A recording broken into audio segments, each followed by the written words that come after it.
We're ready? Okay, good evening, everybody. Welcome to the January 4th meeting of the Newari Working Group. Happy New Year to all. I do want to start by saying that this is an open meeting of the Newari Working Group, and it's being conducted consistent with Governor Baker's executive order of March 12, 2020, regarding the state of emergency in the Commonwealth due to the outbreak of COVID-19. We are meeting remotely in such a way that other people are allowed to at least participate, and the group is here participating this evening, and it permits public bodies to meet entirely remotely so long as reasonable public access is afforded so that the public can follow along, which this does. This meeting will not feature public comment, and I would note that the meeting is being recorded. So with that, we can go ahead and start. People will remember that this meeting is an extra meeting that the group decided to hold after working with Lisa Smith-McQueenie over the last, well, 2 meetings prior to our last meeting, right at the end of the year, as we were working on divining a visioning statement for the work of the group to guide the work of the group and the work of the town going forward in this particular area. And so with that, I think I want to turn it over to Lisa. We have some draft statements for all of us to react to, and I'm not certain that everybody has seen it. Hopefully people have had a chance to see it and think about it. But I look forward to our talking about which of these statements speak to us the most and kind of resonate with us the most. Okay, thank you, Marianne. Happy New Year to everyone. Happy New Year. Wow, so 2021 is coming in like a lamb, huh? Happy New Year to you, Lisa. Happy New Year.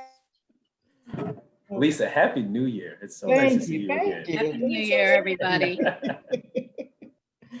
Okay, so in the interest of time, I'm going to move us through these really quickly. This is our third and ideally our, well, it's not ideal for it to be our final session, but for it to be a session that gets us to a final product or as close to one as we can get to.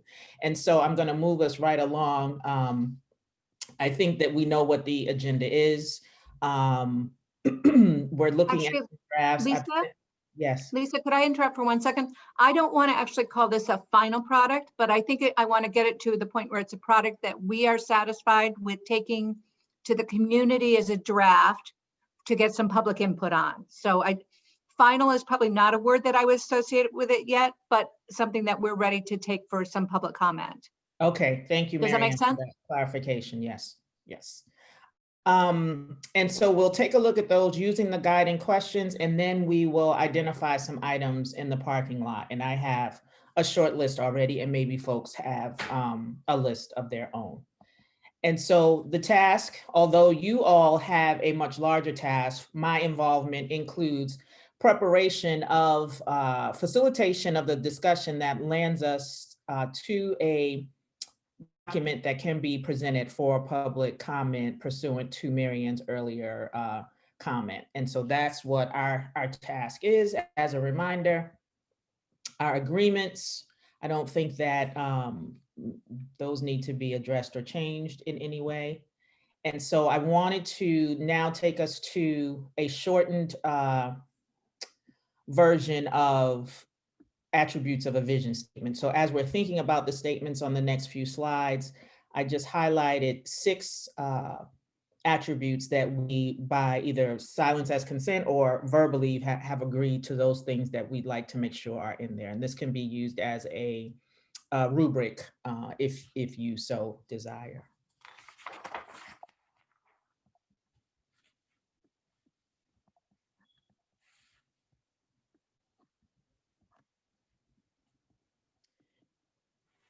Okay, so let's jump right in.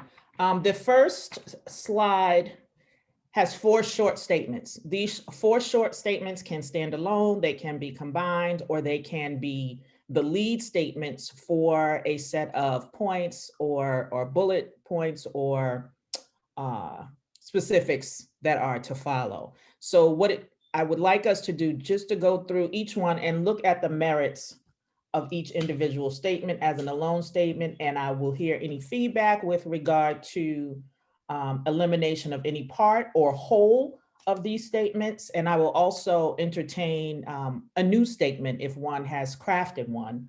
And I know that there are some writing gurus out there, despite your denial.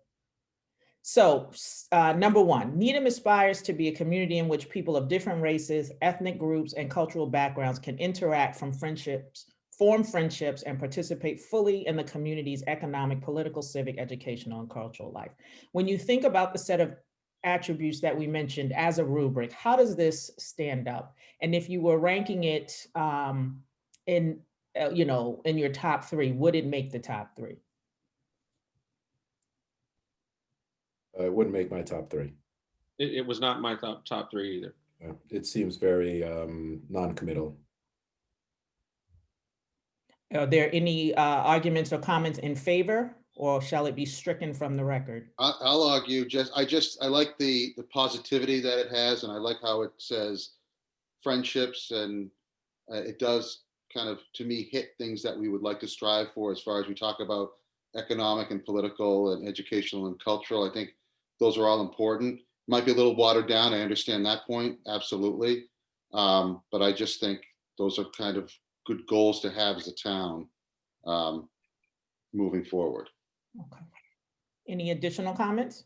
Yeah, I agree with, oh, go ahead, Natasha. No, go ahead, Marcus.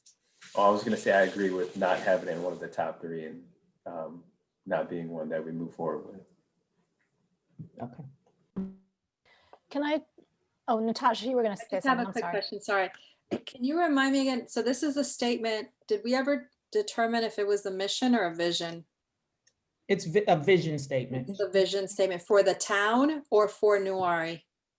It is a vision statement for racial equity in Needham.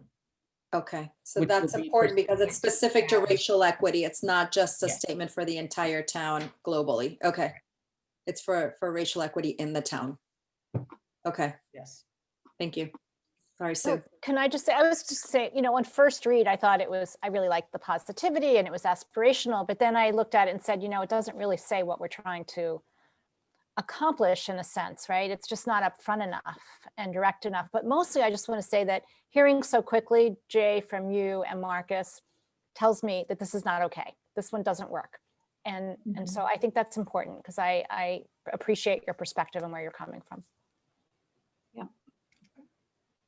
Number two, Needham will be a town that strives to be free of structural racism, actively engaged in eliminating racial prejudice and repairing the harm caused by historical racial inequities.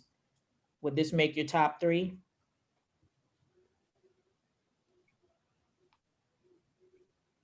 I lost my volume.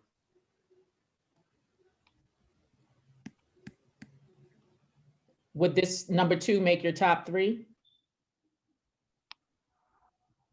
It's not for me. Lisa, for some reason, I can't get my volume back. We can hear Yeah, you. we can hear you. Yeah. Oh, okay. I can't move around here. Sorry. I'm going to exit out and come back in. Just give me one moment. Okay. Comments from anyone else in the meantime? Top three, top two, Natasha? It just, it feels a little negative, even though I think that it says is, it's strong. I just feel it's not one of my top three.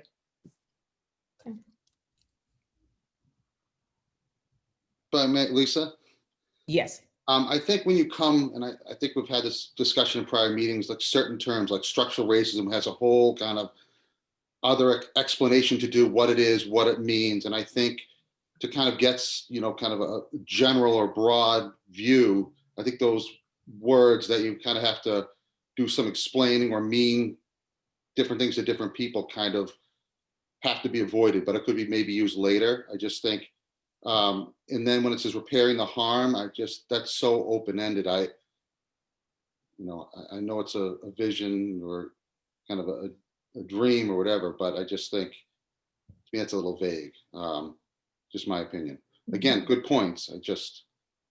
And so this was repeated again because of the feedback following your comment last time, and folks feeling like we needed some introduction to education around language, and also that certain words might better serve to bring people in and get buy-in versus others that might alienate them, which is why one reason why I said if there are elements of this statement that you like, we can certainly keep those, or if there are elements that you would want to eliminate. So here's a question for you.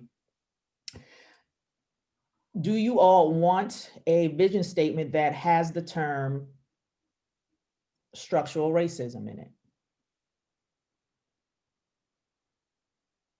it? In my opinion, I think that that's a really important piece of what we're trying to do. I agree that maybe it requires some education, but I think that this is exactly the opportunity to open the door to that kind of discussion and education about it. And I think that as a committee kind of brought together to come out in front and lead on this, that this is the time for us to start explaining what these terms mean, to bring people into the conversation.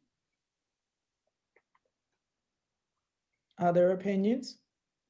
I might have wondered if structural racism needed to be in this statement, or if it would end up being later in a supporting statement, but maybe this statement would be very clear about racism, but then use structural racism as a term in a supporting statement was one of the things I thought about there. Okay. And I would agree with Marianne on that. I think the vision statement needs to be positive from a directional perspective, and then you can get into some of those specific terms later on. And I don't want to jump ahead into some of the other stuff that you put out, but I see a lot of opportunity where we can become a little bit more clear, particularly in the guiding principles. I agree with that, Jay. Yeah. I agree with that as well. All right, let's move on then. Can I just ask just a question? I guess I'm not really sure. I get that not everybody is maybe comfortable with the idea that structural racism exists, but I guess as a negative or a positive term, I don't see it as like I don't understand, I guess, why people think it's causing such a negative reaction, or it would cause such a negative reaction. And I'm really just looking to understand the perspective that you're talking about. So I'll start. I think that I think it needs to be somewhere. I don't think it needs to be in the vision statement, because for me, I want a vision statement that's going to be more encompassing and inclusive, and that will get people's attention and them not having an immediate first negative reaction. As we talk about educating people, I think that you have to at least find a common ground where they can look or kind of be open to talking about something, and then you can dig deeper into why that statement is there. I think starting off in the beginning and just saying that there's harm already to folks, and there may be some words later on that we want to change in certain areas, but I think that we have to be careful on how we engage people initially, because we want to have that conversation that's open, frank, and changes people's mind. I kind of go back and forth on it. Part of me feels like, what person is going to be offended by structural racism and not by racism? I feel like you're going to turn off a certain person, and not having the structural is not going to suddenly bring in like 10% more people. So, I mean, part of me feels like you should just be upfront with what we're trying to do. I mean, we are the Needham, Unites Against Racism initiative. It's like, that's what we're trying to do. So trying to sort of sugarcoat it so that you can get like 1 or 2 out of thousands of people to get in. I don't feel like it's a huge percentage of people who suddenly are going to be invested in it because structural isn't there or harm isn't there. So I'm not voting either way for it, but I just feel like if our purpose is to unite against racism, it's uncomfortable, but it needs to be out front. I mean, I agree with Jay and Toyin in different ways, but I think that in general, I think the reason why I think it's a harsh sentence, it's because it's short and it doesn't feel inclusive. And so that's why structural racism bothers me. But I wouldn't mind if it was in the one below it, where there are more words and it embraces you in a different way.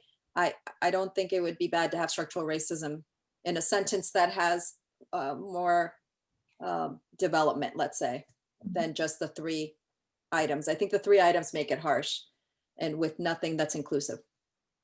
Well, I'm not sure that we need to be so specific in a description of the racism we're talking about. And I concur with those who talked about the fact that we want to make sure that it is a welcoming statement, so to speak. I mean, it is a vision statement. And I think the idea is it's intended to invite people to the conversation.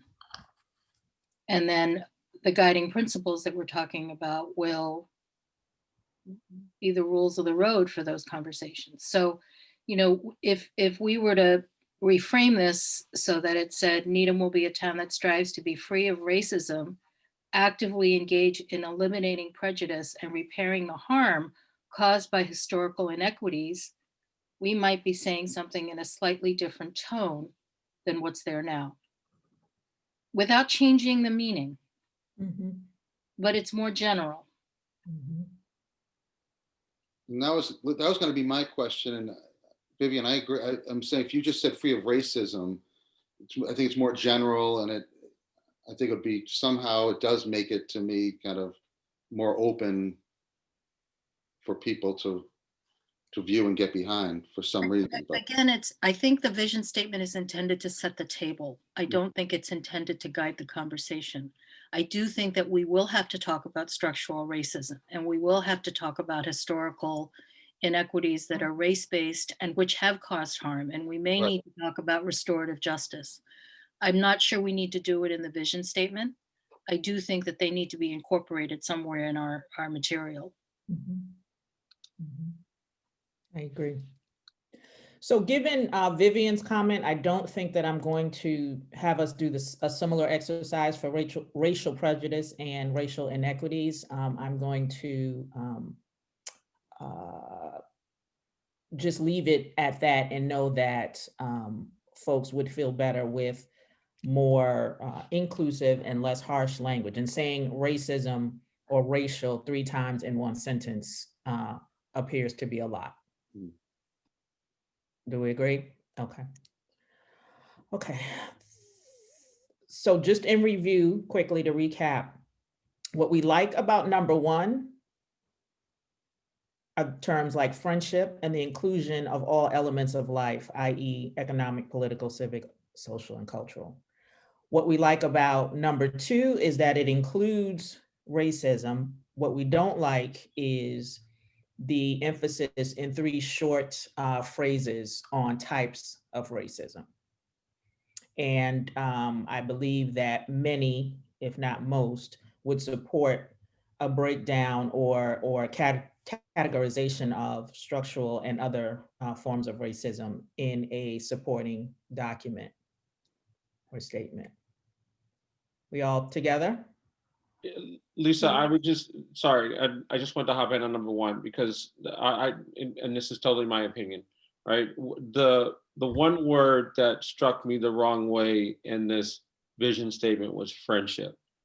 And that was part of the reason why I felt like it wasn't appropriate.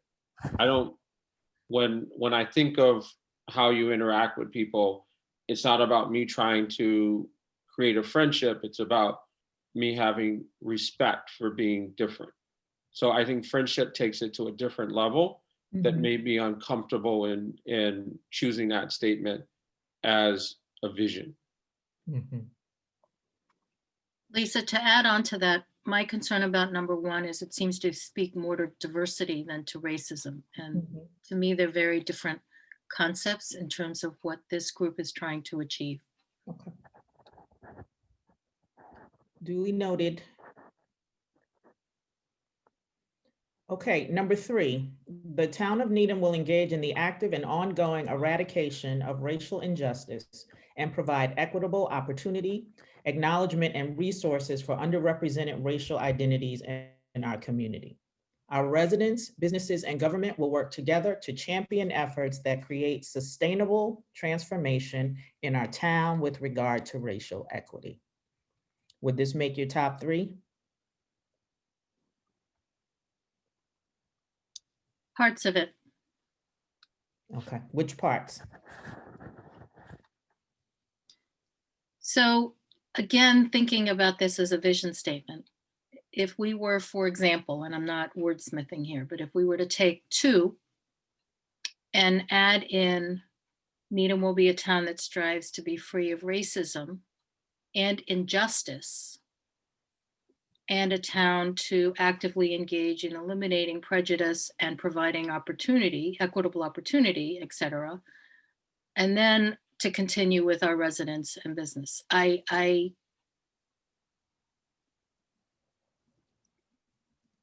To say we're going to engage in the eradication of injustice sounds more like a mission rather than a vision statement to me. I agree with that. I agree too. I think you're getting closer to the fourth statement. Are you? I mean, that's sort of what I'm feeling, as you just combined a bunch of those. And I'm looking, those are all in the fourth statement.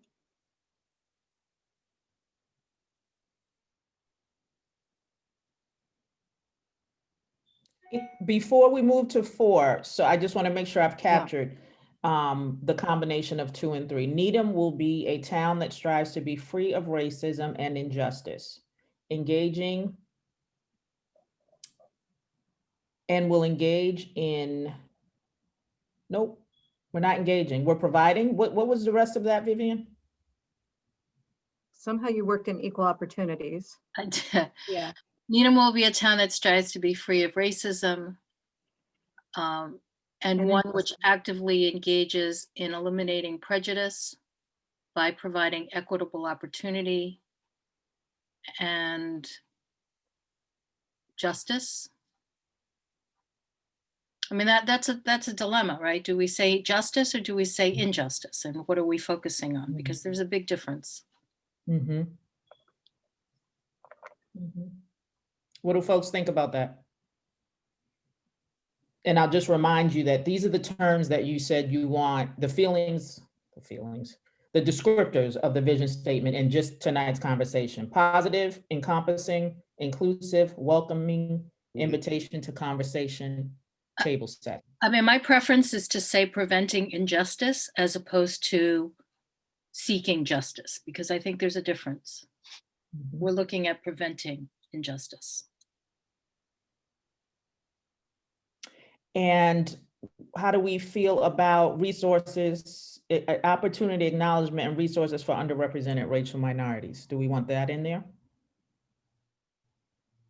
Again, at least I just, and I look at this on the town side and actually trying to put things into action. And I just don't want to say things and it's like, what does that really mean? And then it's just hard to kind of quantify. It just seems so, and I understand it's a vision statement, it just seems so large that I just want to also be kind of realistic so we can have points as we move forward and say, yes, we've done this, we've done that, instead of this blanket. And I might be like looking at it kind of legally and saying, what does that mean? There's just so many words that are just so, could mean anything, vague.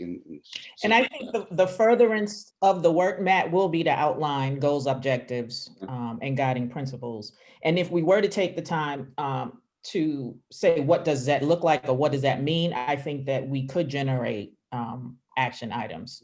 So the question is, while it's sandwiched in everything else, it makes it look a lot bigger. But if we're talking about sort of calling it down to specific areas of focus with goals and objectives, we certainly could. So, I mean, for example, there could be intentional outreach to folks of color to be as a part of the town meeting, et cetera, which would serve the purpose of acknowledgement and equitable opportunity. And equitable is not equal. So, we definitely would have to define that. And then the second part of 3, our residents, businesses, and government will work together to champion efforts that create sustainable transformation. Do we like that statement?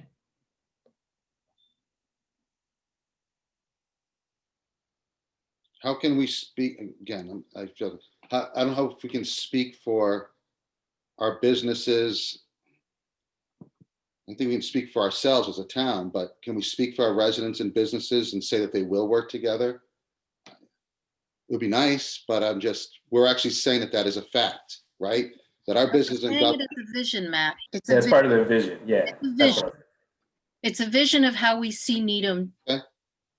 as the town we want it to be. Mhm. It's not a goal. It's not like setting quotas, it's a goal. It's a goal of saying, this is how we want our town to be. And so Lisa, earlier, I think it's important to talk about equitable opportunity and underrepresented identities. I think it's very important to call that out. Mhm. And I think with it being a vision is that we're not looking to check boxes. We're looking Right. to do something that's going to be sustainable and something we aspire to be, and not just, okay, we did that. And the reality, Matt, is we do have businesses who are going to be supporting this. Oh, absolutely. And I Yeah. expect they will. I just think it's, I just want to make sure when we say something, we mean what we say. And we just don't say, oh, everyone's going to work together and then they don't. So we can control. And I understand it's a vision, and maybe that actually works to say that is a vision that everyone will work together, because I think we want that. We absolutely want that. So. We need that. Right. And I just don't want to say something that's just, sounds good, but. Okay. I And think then the last of, what it does is it makes it ahead. sound, it not only sounds good as an aspiration, and as something that's hopeful, but it makes it real. Mhm. Great. Okay. All right. Number 4, Needham will be a thriving town where residents live healthy, fulfilling lives free of racism, racial prejudice, and racial discrimination.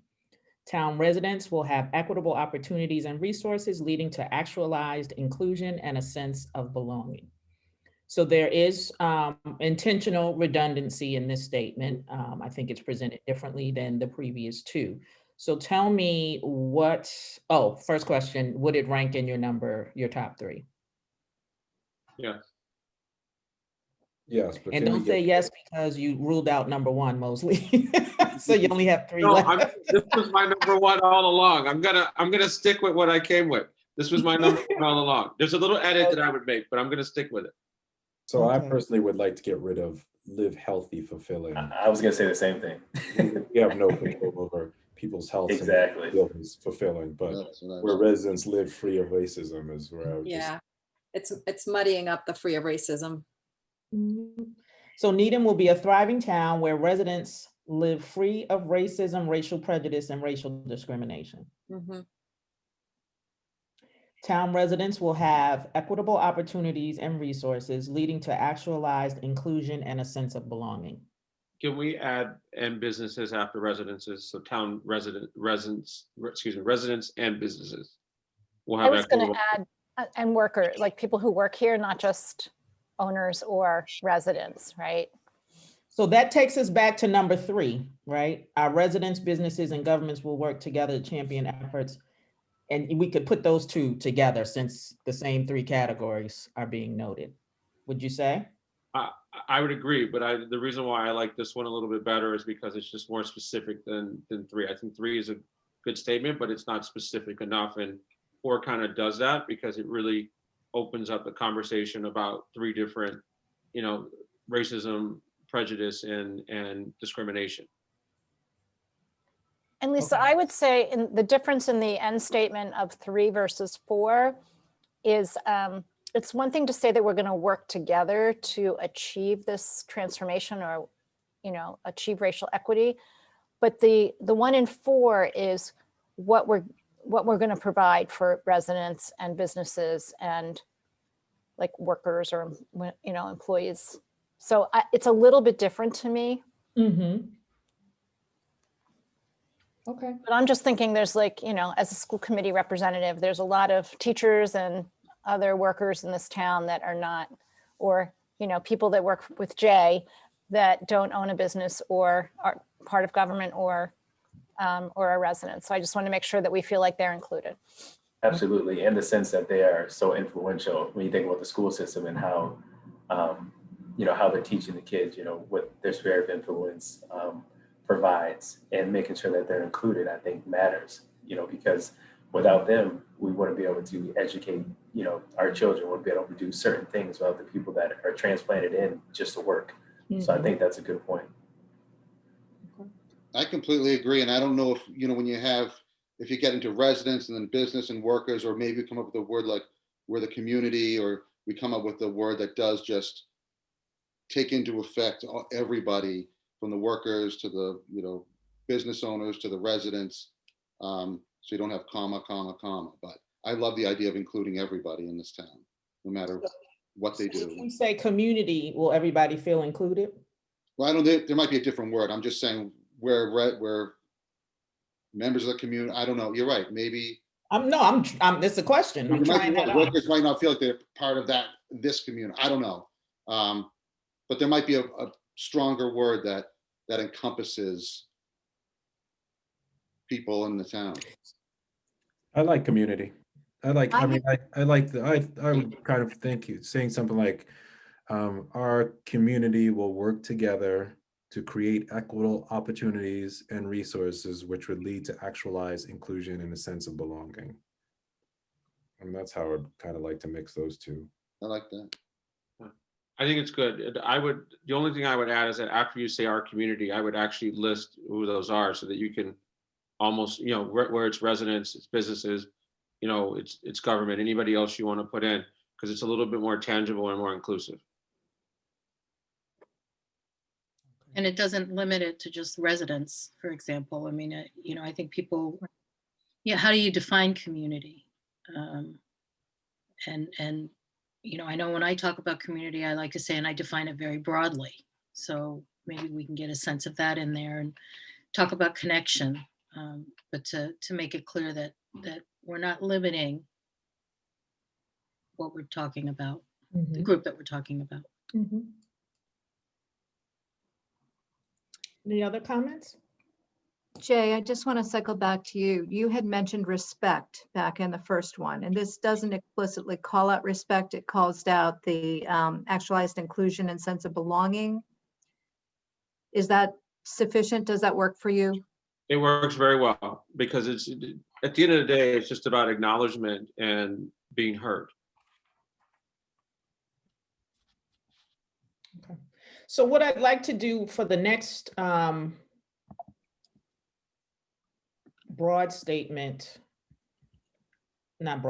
next statement is just to take a look at just the top, as soon as I'm able to click next.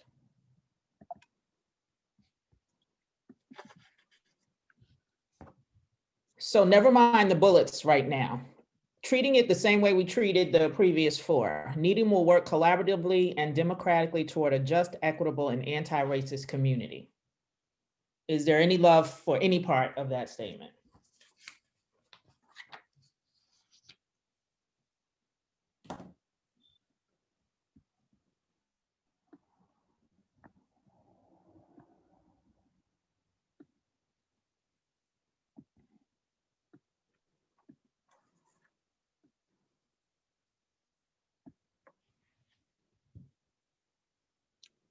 I like our 2-sentence one better than the 1-sentence one here. Is So that the even a 2-sentence question? one that hasn't quite come together yet? Like that from the number first- 4 that we edited, Okay. I like better than this as a sentence, I would say. Okay. I think Other I agree with comments? that. I think I agree with that. I like the number 4 better than, or number 3 or number whatever that configuration is better than this. Okay. So I don't understand, this is supposed to replace the number 4, or is this a bullet under number 4? This is number 5. Oh, no. Okay. It's very generic. It's just But generic. this modified would be a good bullet, though, like, a continuation. So, because then you introduce the word anti-racist, but as a individual statement, I would say no, like the only statement. Okay. All right, let's take a look at 6.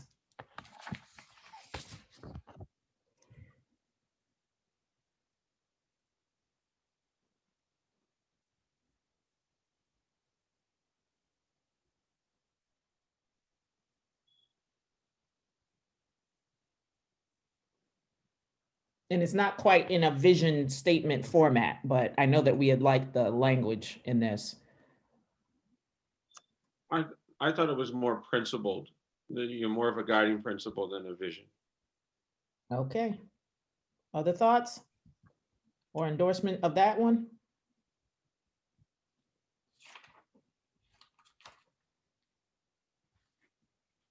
I think we might come back to some of these bullets when we get to some of our, Well, we're assessing them as statements first. Right, So yeah. yes, definitely. All right, and then lastly, number 7. Needham will be a town where the color of your skin does not dictate your experiences, and there is a united front against racial injustice.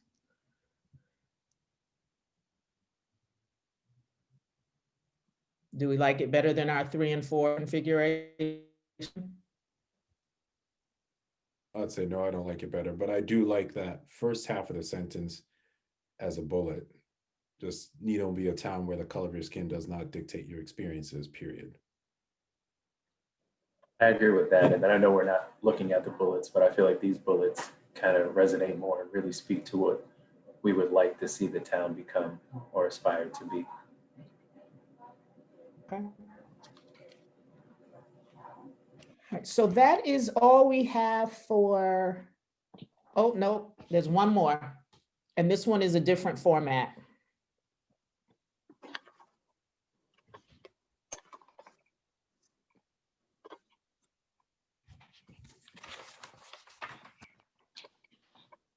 And this is the longer narrative that we considered at first and then thought we wanted something short and snappy. Yeah. I just think it's too long.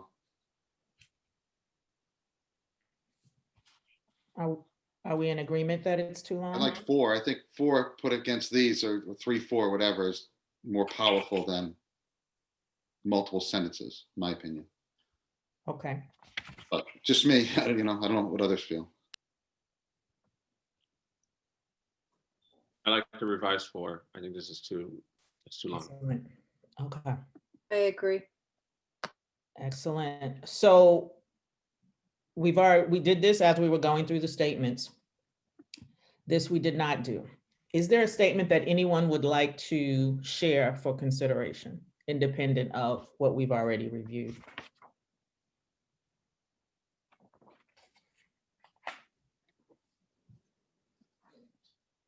Don't be shy.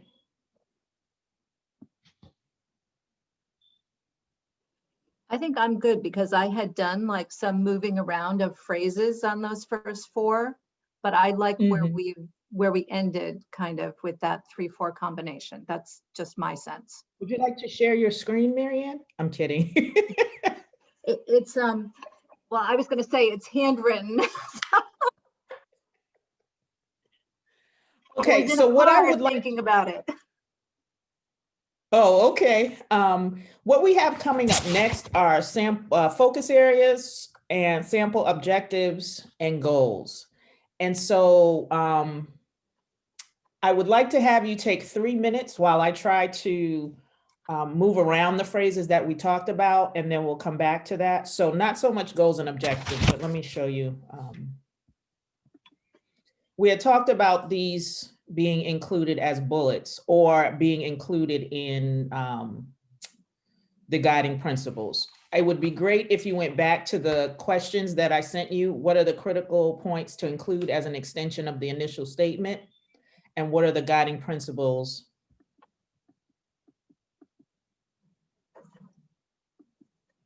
that should inform this work? So if you go back to what are the critical points to include as an extension of this initial statement and work on those for a couple of minutes, and I'll try to make a new slide with the revised statement.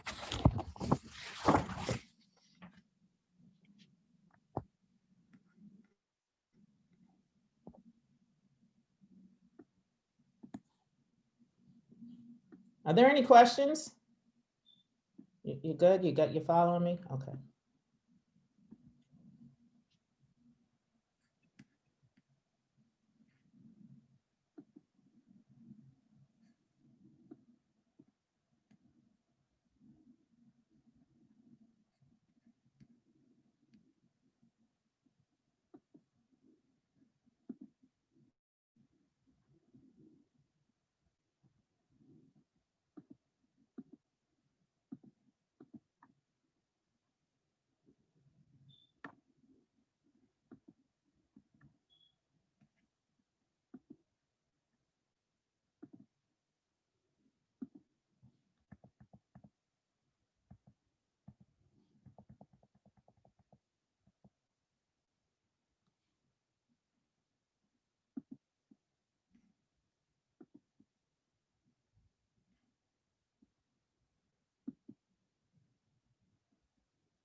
Is there a phrase missing at the end of neighbor interaction? Where are you, Vivian? Neighbor interaction? That is from the survey. Let's see. Or maybe there's just an errant acknowledging in there. That's probably it. Yeah. So I would say Kate and Katie are probably more familiar with the exact language of those. Oh, here we go. No, it just says neighbor interaction. So Vivian, you're looking at that second bullet point, right? We will engage in difficult conversations that bring greater understanding of who we are as a community, acknowledging. That's it. So the question is, are Dot, we dot, dot. acknowledging something or do we end at community? Right? Is that it? Viv? Yes, I think that maybe it's an errant addition at the end. It seems to be a complete statement otherwise.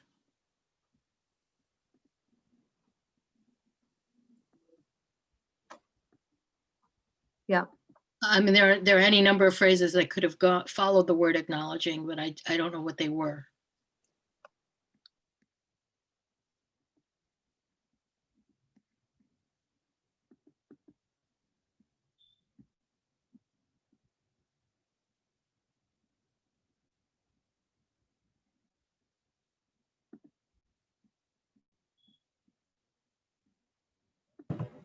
I know quite a few of these end with established standing practices that reflect cultural knowledge, competence, and humility. And that's intentional, I assume, that we have that in so many of the endings of these.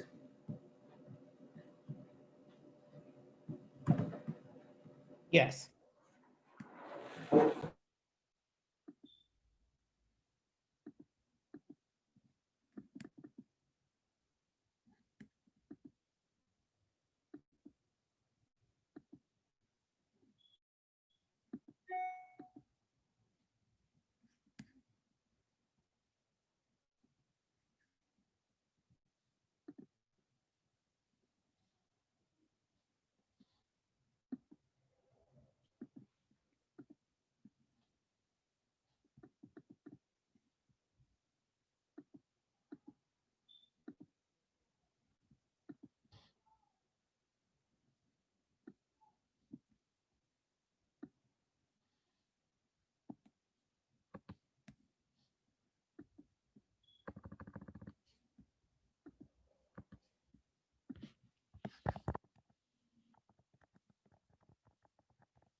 Okay, I'm going to pop back up now so that I have benefit of your memory in terms of what we're eliminating and what we're keeping.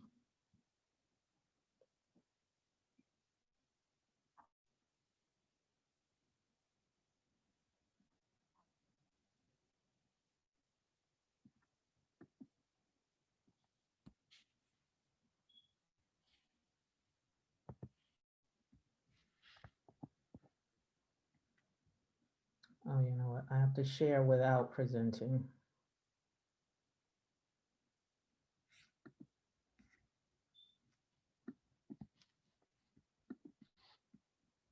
All right.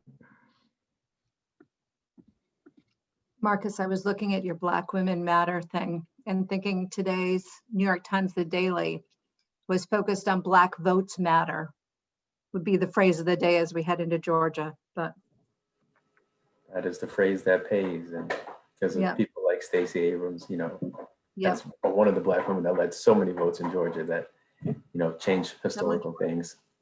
But yeah, Yeah. you're right. They do. Okay, so Needham will be a town that strives to be free of racism, actively engaging in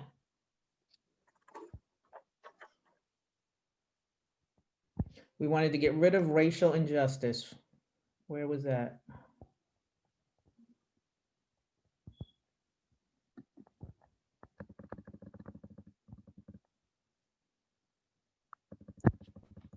Is this too small? Can you all see this? yeah. You could make it a little bigger. We can see it, but maybe for the people at home.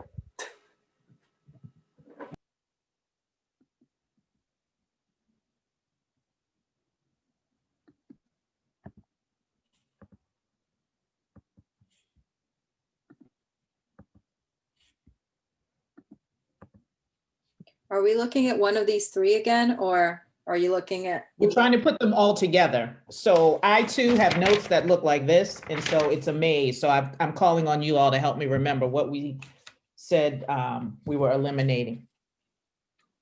So I have a pretty good version, I think, of number 4, the 3-4 combination. Okay, go ahead, Marianne. So I think Needham will be a thriving town where residents live free of racism, racial prejudice, and racial discrimination. Our community, town residents, businesses, and government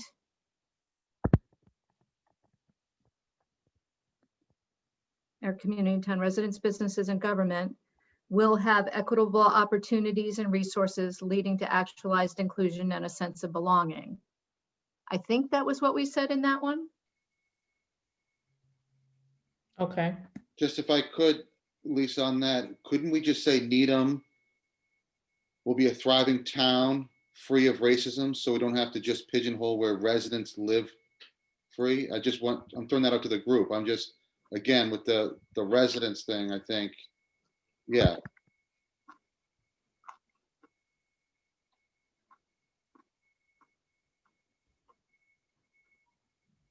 Okay, so looking at what is now number 3 as a standalone, how does it, what do we want to include from the former number 3? Number 1 is gone, so. I like the "will work together" somewhere.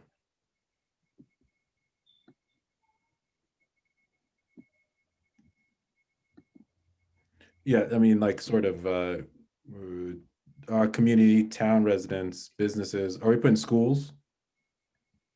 Anyway, but town residents, business will work together to create equitable. I like that, Toyin.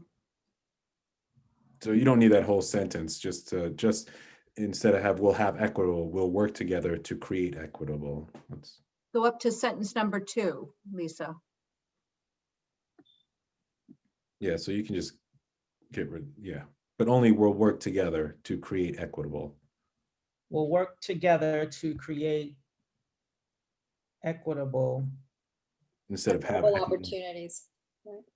So don't get rid of equitable. Yeah, sorry. So we're Take not championing. champion to have. Oh, thank you. Now, am I deleting it or moving it? Deleting it. What did you say, Toya? Sorry. I said delete it. I I said said delete delete it. it. So we Sorry. don't like sustainable That's what I- transformation. Okay, But I think including schools would be important with this as well, Okay. because they're gonna be part of the driving force behind all this.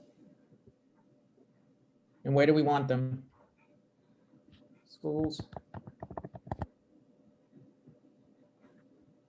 Needham will be a thriving town free of racism, racial prejudice, and racial discrimination. Our community, town residents, schools, businesses, and government will work together to create equitable opportunities and resources leading to actualize inclusion and a sense of belonging.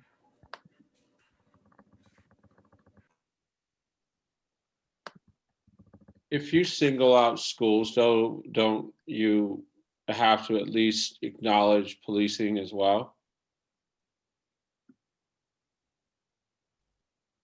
Why? Or do we change government to town operations?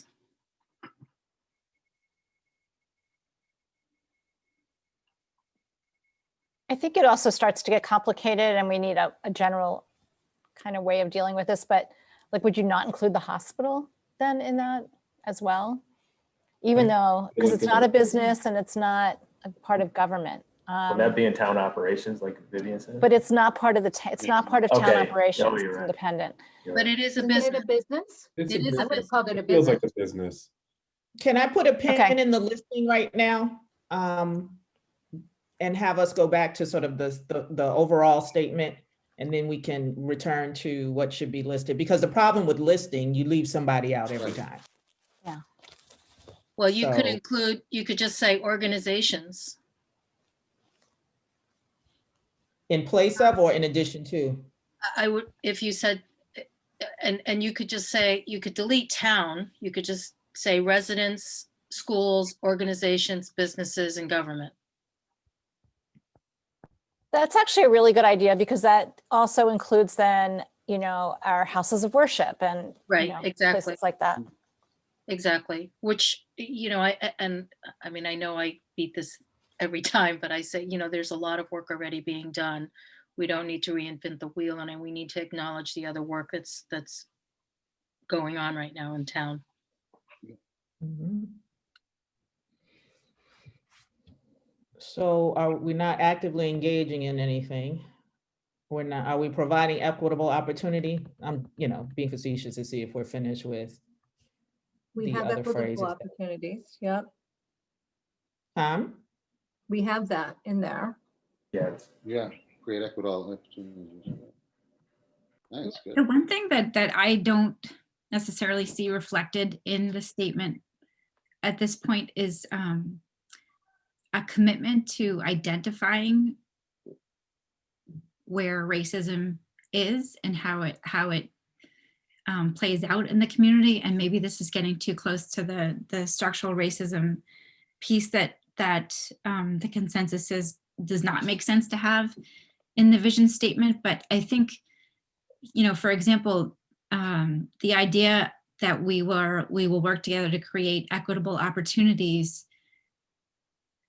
To me, it just kind of begs the question, are we going to be also committing to trying to figure out where the opportunities are not equitable now?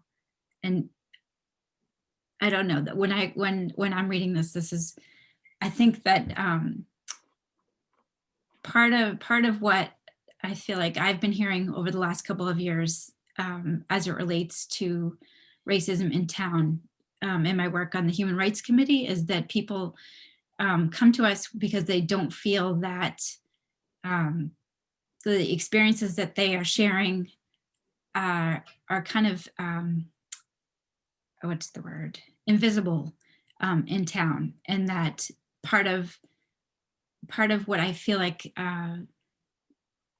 that we've been called to do is to commit to trying to bring some light onto what some of those experiences are and being more intentional about throwing a race equity lens on the way that we're looking at things across the board.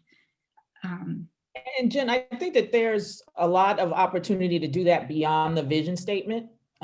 We could even highlight some of it in guiding principles or goals and objectives, but I think your work as you continue beyond this point includes exactly what you're saying. And so, I would encourage you to repeat that and to make sure that folks are mindful of it, moving forward beyond this particular task. Could we say find and create equitable opportunities? Is that? Because Jen's talking more about.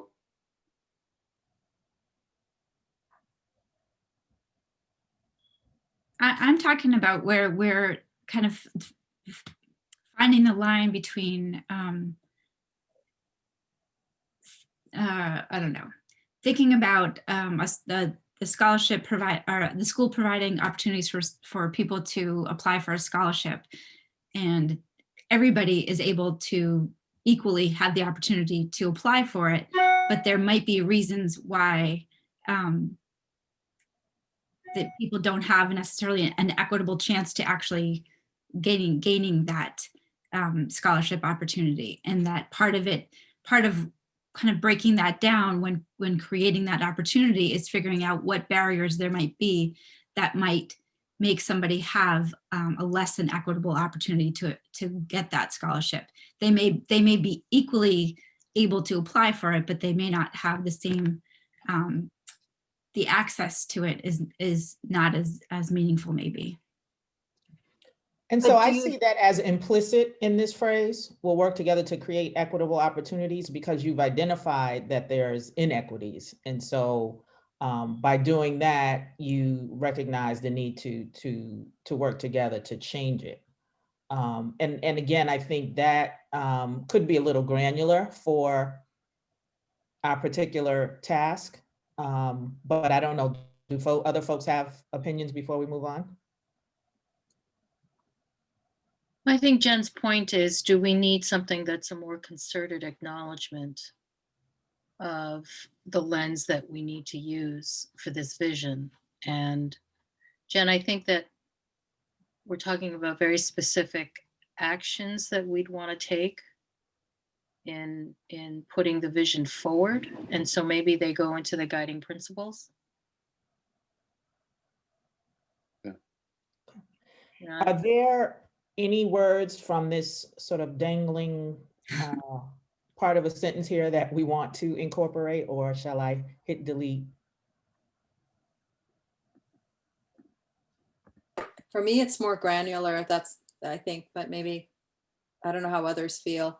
One thing that just to add to the second, the statement that we've been looking at, the one piece that I don't see there is support, and I'm not sure if others feel that it needs it, but we will work together to create an equitable opportunities, resources, support, because I feel like support is a big issue for those of us that are here, but I'm not sure if everyone else feels that way. I type slowly, so let me I know. like that. I like that. That's what a community does, right? Support each other. Yeah, without buy-in or support, it's going to be hard to really deep dive into this and make this into something that could be attainable.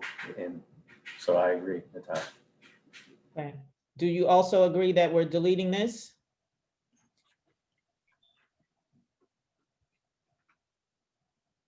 Silence might mean consent. Hurry up. Yeah, I consent. Yes, Yeah. we can delete it. We can delete it. I think that looks good right there. Yay.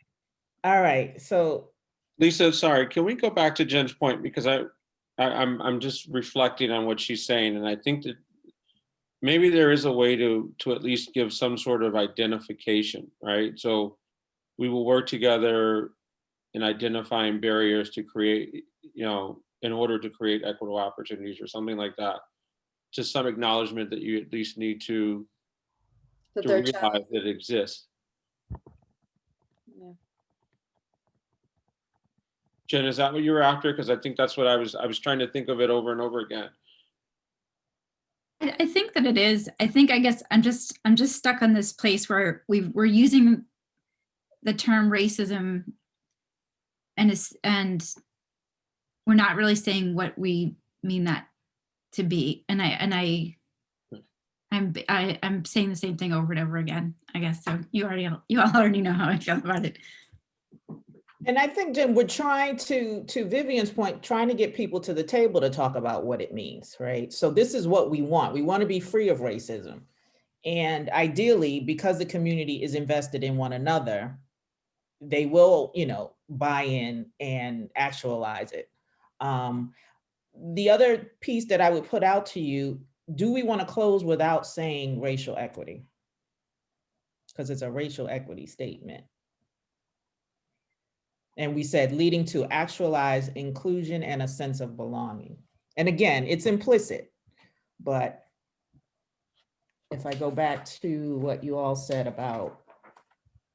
I think that we should be specific. And I guess what I'm reading this, and I'm not saying that it's not a great statement, but it looks very much like every other statement that we have ever put through any of our town committees in terms of our commitment to equity and fairness and supporting each other and battling racial discrimination. Like, to me, this doesn't necessarily move the ball much. I can appreciate that we're trying to get people to the table. I just really, I keep feeling like this was a very special committee to get started to do something more dramatic than we have done in the past. So could we replace belonging with racial justice? Should we replace or should we add? Yeah, I like belonging, so I would add, I think, but maybe it's too long and maybe it.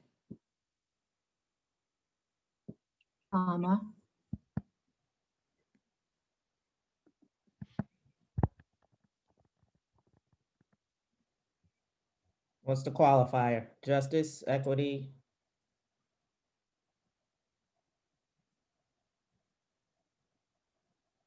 Let's use equity. Hmm? Let's choose equity. Equity.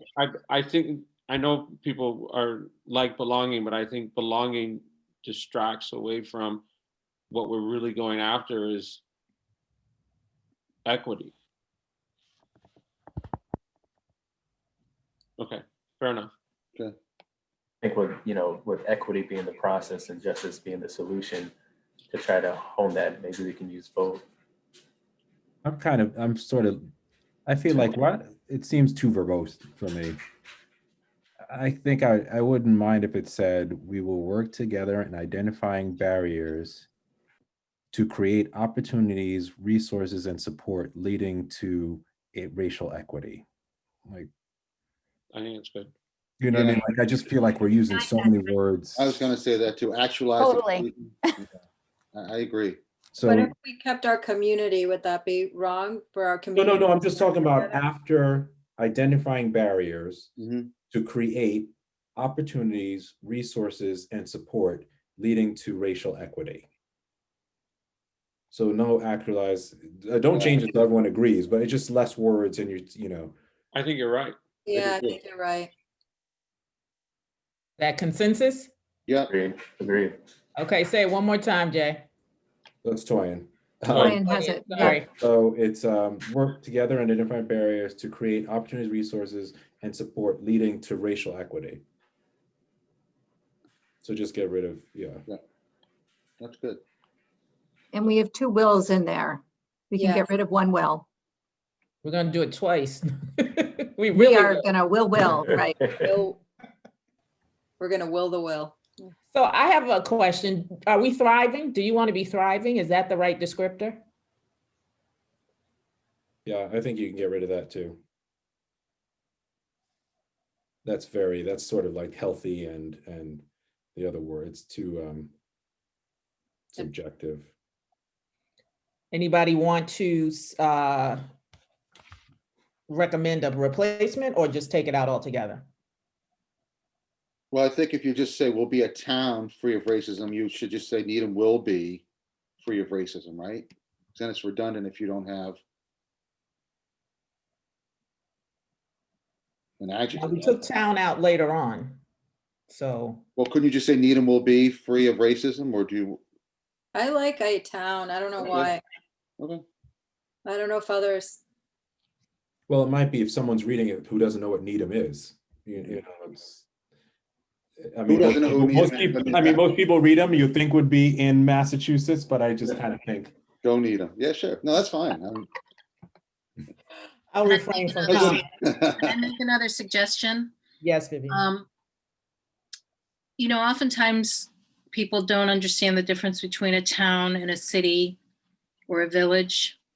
And I'm wondering if we don't want to be parochial in labeling Needham. I mean, yes, we're a town by charter, but could we simply say Needham will be a community free of racism, racial prejudice, and racial discrimination? Our residents, schools, businesses, organizations, and government will work together in identifying barriers to create opportunities, resources, and support leading to racial equity. I support that. Yeah, that's good. That's good. I agree. I agree. Like that.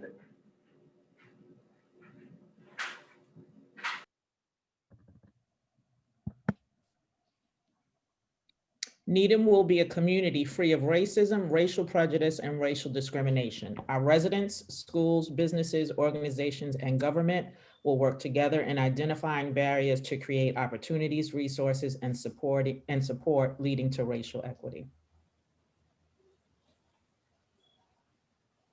I certainly don't think we've ever had a statement like that before. And to Jen's concern, by saying support leading to racial equity, there's an implicit acknowledgement that there are issues. Mm-hmm.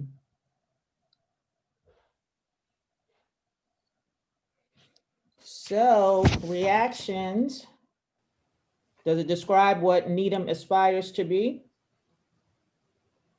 Does it speak to Needham's values and aspirations?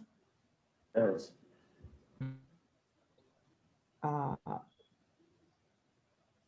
Long-term, enduring, shared. Yeah, we know that getting rid of racism takes a long time.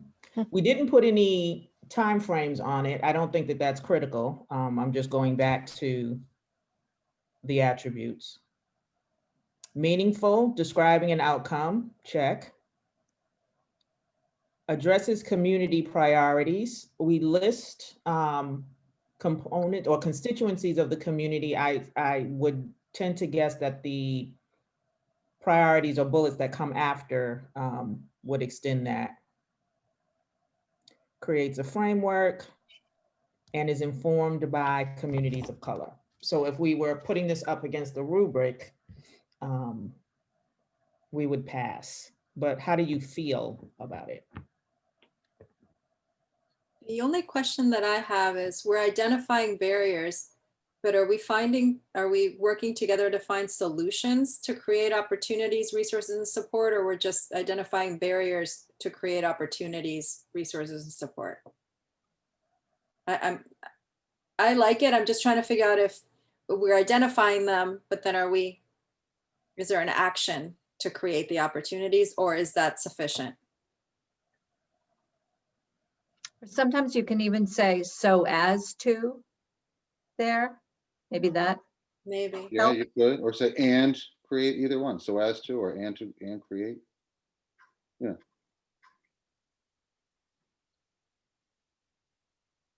I don't know, maybe I'm the only person that felt that way. I just felt like, I think that's a good comment, Natasha. I think just identifying the barriers doesn't actually create the opportunities. So we have to address them. So do we like so as to? Or do we like and create? Well, the only thing is with so as to, and here we're really wordsmithing this, but it's almost saying that you have to identify something in order to do something, instead of saying we can create opportunities, resources, even if we don't identify barriers. We can do that as well. I think we want to do both, right? In parallel. We want to create opportunities, even if we haven't identified barriers at that time. And I think we're always striving to create opportunities. And Could we say that we eliminate barriers, and obviously you have to identify them to eliminate them? I like the identifying barriers for some reason, because it says that we have issues or, there are concerns, and it's saying it in a kind of peaceful way or polite way, I guess. Would you want to replace opportunities with solutions? So it really goes to create solutions, resources, and support? That sounds good too. I liked opportunities. It felt like more than solutions to me, like opening it up broader. So maybe I'm looking at this thinking identifying barriers and creating solutions, opportunities, resources, and support. So Yeah. It's growing again, but it's good. well, creating. Only one word. I Yeah, only it's put one good. word. No, it's good. One word and one comma. There you go. Is it and create or and creating? I don't know. Creating, I think, Remember, work together. and identify, creating. creating solutions, right? Yeah.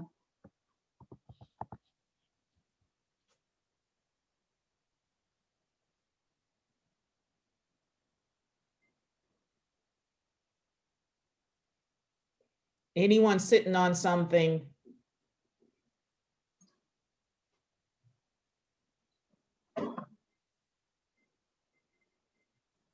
I think because this is this, I strong. mean, this is going to Oh, be. I what you know guys- I know Go ahead, we Vivian. want to add words, but I wonder if we need to say racial bias and prejudice, because there's a difference.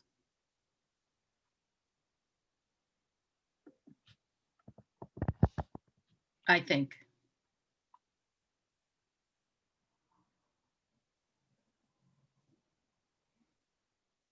Slash is okay, or do we want the and?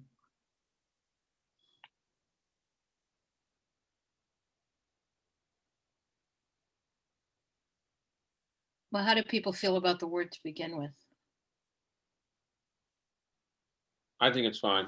When I went to look at the potential goals and objectives, one word that I wrote down was bias, because I really didn't see that listed there. So to put that in the vision statement, I think is great.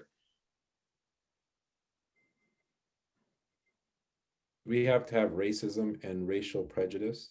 Can we just have racism, racial bias? I feel like a lot of these are synonyms or on varying shades of gray. Like maybe just I would make the case that they are important shades to acknowledge. Okay. I think we can get into more detail when we talk about the guiding principles. For example, if we, want to talk about what is structural racism, it's bias and prejudice are different, and I'm not sure the slash does it for me, Lisa. Okay. Because I'll just try to save us some. again, if we're inviting people to the conversation, I don't want people to say, well, I don't see prejudice. I'm not prejudiced.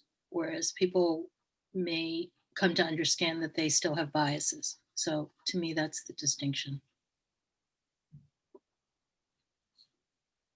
So free of racism, racial bias and prejudice, and racial discrimination.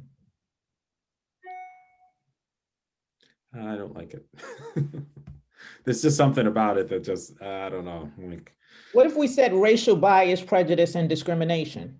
So racial becomes the qualifier for all three. Do you think that waters it down, Vivian? yeah, I think that helps. No, I don't think it waters it down.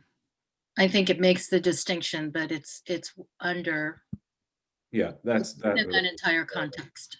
No, I don't think so. That's better.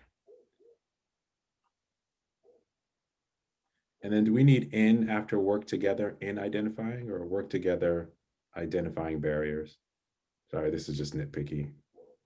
Hey, this is your statement. Nitpick on. Well, we could make it even more of an active voice by simply saying we'll work together to identify barriers. Two, I would say two. Yeah, I agree, Vivian. I'd Then say you would do to identify barriers and create solutions, so right. create. Yeah. Saved a few more characters. There's no maximum, okay? And we're all going to memorize it. So it's going to Absolutely. be our elevator speech. There'll be a test. Wait till the public comment, Marianne. Hopefully it'll stay. I think this sounds strong. I did too. Good. Yay. How does Jen feel? Because she was the one that felt like we were watering it down a little bit. Which is good. I mean, it's good to have. Not to call you out, Jen, we just, your opinion. No, it's, Yeah. the reason I'm asking is because I thought you brought up a good point. So I just want to make sure that Absolutely. you feel, yeah. I think you all heard a lot of what I feel. I'm comfortable with this. I respect that I am alone in my thoughts about it, so I'm just gonna hold it. I hopefully we'll flesh it out more in the objectives and guiding And principles. guiding principles. I think we have to. Okay. Okay. Save. It saves automatically, but. All right, so did folks come to any quick conclusions about guiding principles in that 3-minute review that I gave you while I attempted to type?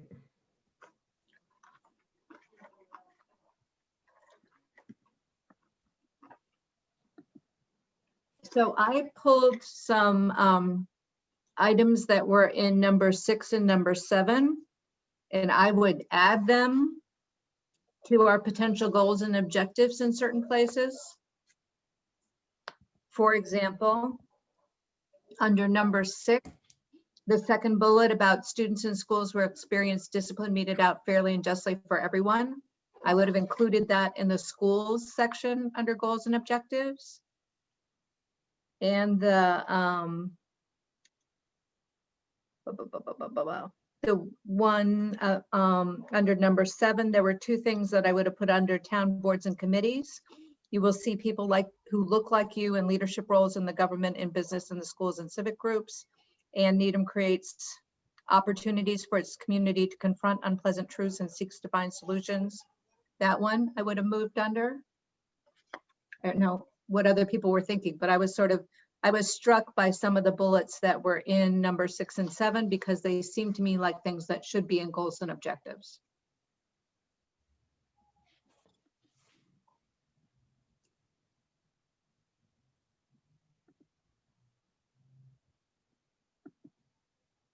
So here's an important question. Are guiding principles going to precede goals and objectives, or the other way around? I would suggest guiding principles. Yeah, I like that. And I actually added. But I think you have to know, what you're thinking about for goals and objectives as well. So under guiding principles, Lisa, that was where I took and I moved the phrase that Toyin had called out earlier. Needham will be a town where the color of your skin does not dictate your experiences. And I had moved that in the guiding principles area.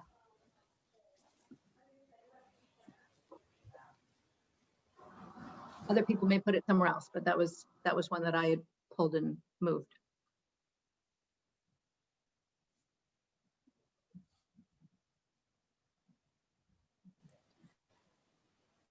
Lisa, I just have a thought about the guiding principles. So one thing that's not there, and I'm not sure how we do this, but I think we also have to be willing to create, a safe environment for people to get involved, to be engaged, to learn, but to not be so concerned that they might make a mistake, that they decide not to even participate. Like, I'm just trying to say we need to create a safe environment for dialogue or something like that. But I thought maybe that should be somewhere in the guiding principles. I just wasn't sure.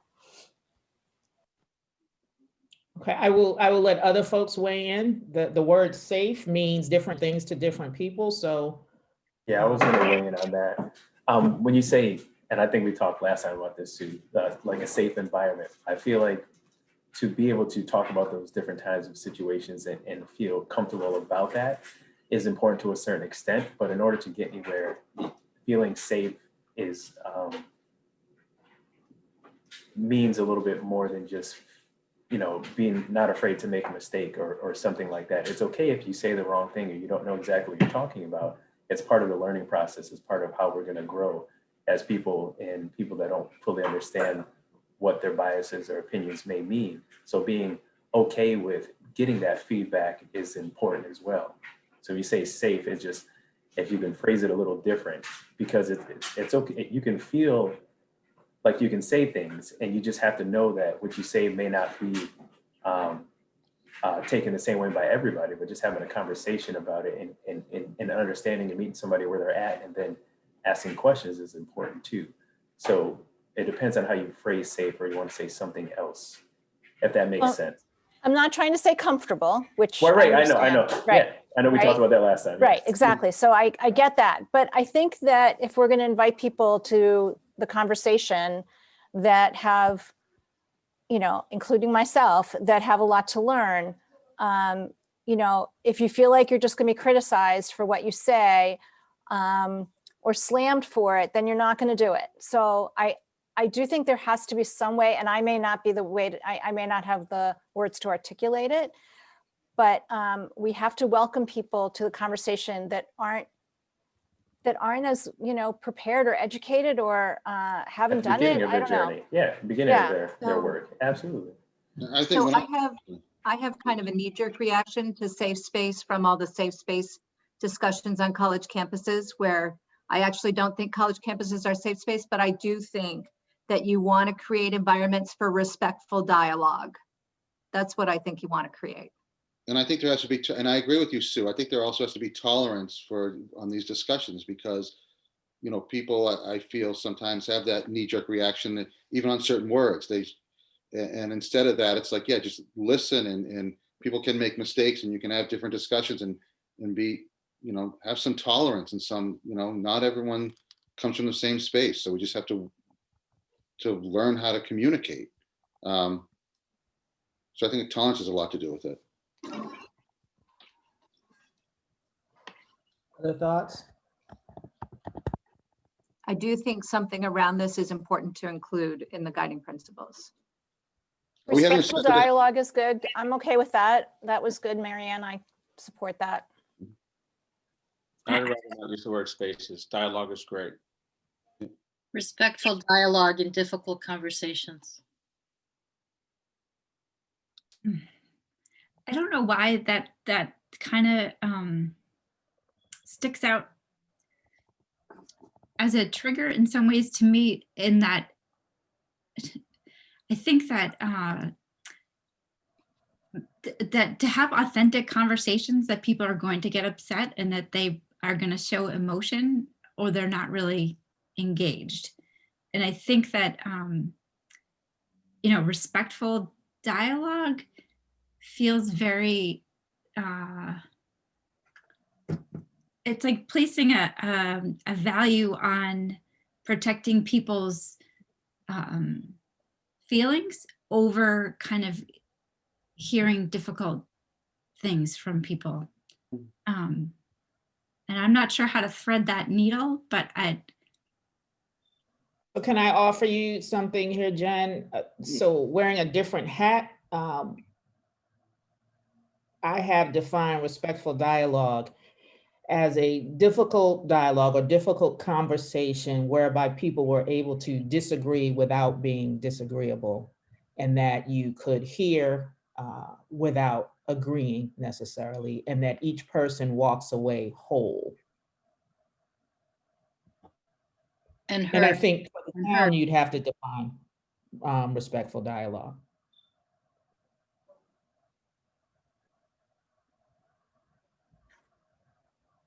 Lisa, I think your words were helpful. I like that. Jen, I don't think respectful dialogue means that people aren't going to be emotional or have, honest opinions being stated. I think it's how it's the framework for the conversation. And it's permitting others to speak and respecting, and as Lisa said, even if they disagree.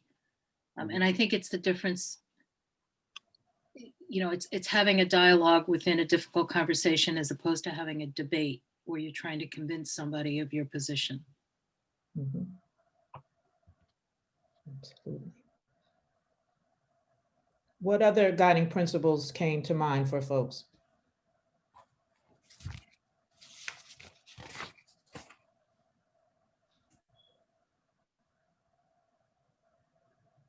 And it could be from other sections. It doesn't have to come from the samples. And it would actually be helpful if you would tell me to strike these.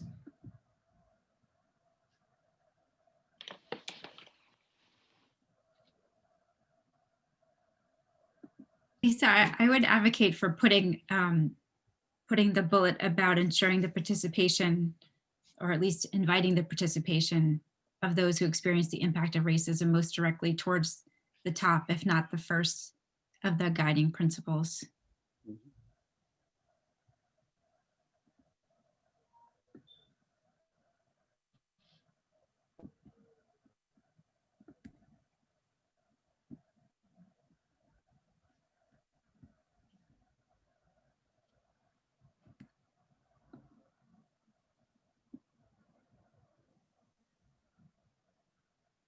We support ourselves and others to navigate. That's not really a guiding principle. The challenges of, well, it could be, but I don't think we spoke of anti-racism in the statement yet. Right.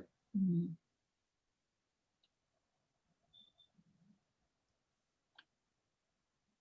This one sounds a little verbose and like group therapy. I don't know if there's any part of that one that you like. Yeah. Again.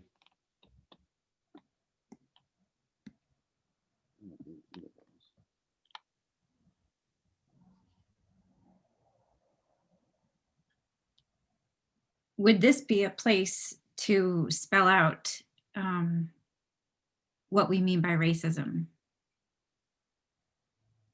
in terms of it being on an individual level or on a structural level or a cultural level or something like that, to identify I guess what I've been saying all night in some ways is I want us to be able to put out there that we're not talking simply about individual acts of racism of a neighbor against a neighbor, but trying to get at more some of the I don't know what the word is, Sorry, I was trying to go along with you to kind of deconstruct the historical systemic problems that we have in a sense and kind of combat that. Jen, do you mean? It's like to really deep dive into that. And well, I think thinking about go ahead. Somebody being say racially profiled at a store, that one lens to bring to that discussion is the individual who works for the store who's following somebody or is calling the police on them.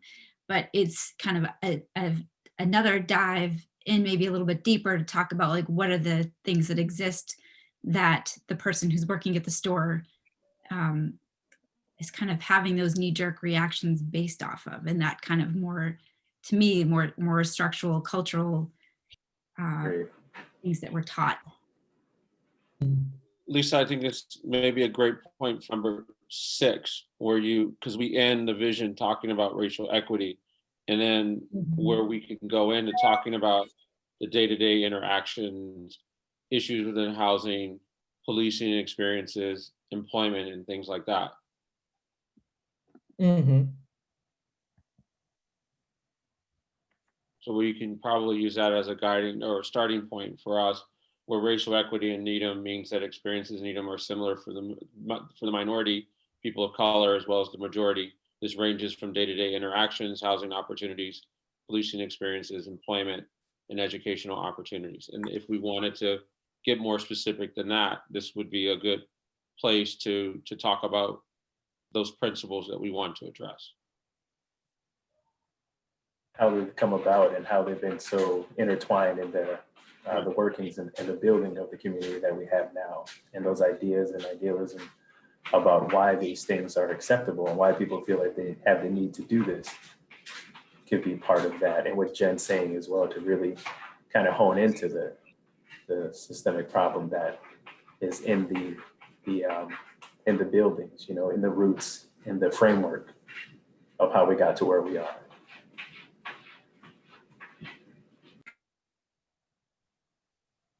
Okay.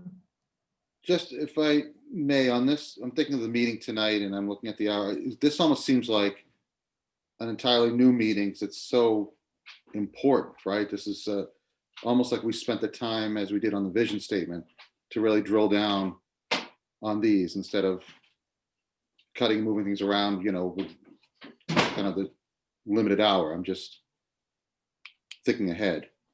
Yeah, I definitely don't think we should shortchange this. I think Right. it is bad. It's really important to make sure we get this part right and get these Right. principles and things right. Yeah. I agree with that. This is I agree with it. I think it leads, if we hone in on the parts that we want to address, this leads straight into the goals and objectives that we're going to spend even more time on. Mhm. right. Exactly. Agreed.